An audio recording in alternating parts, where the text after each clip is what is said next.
Unearthed from the dusty shadows of an upstate New York basement, a long-forgotten typewriter has re-entered the spotlight, not just as a relic of bygone communication, but as a critical key to understanding the inception of Chinese computing.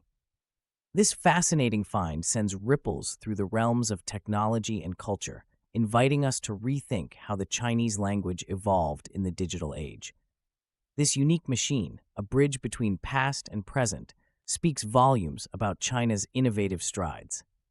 It captures a pivotal moment when technological advancement began to merge with the deep-rooted complexities of the Chinese language, challenging the traditional limitations of Romanized typing.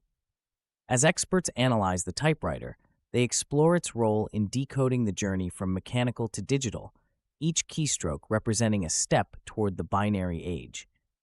But beyond its technical significance, this discovery stirs deeper queries about cultural preservation and adaptation. How has the digital revolution shaped, yet simultaneously been shaped by, China's linguistic heritage? This solitary typewriter in New York is more than a historical artifact. It's a reminder of the rich tapestry of language and humanity's unrelenting quest to communicate. Like and follow for more news.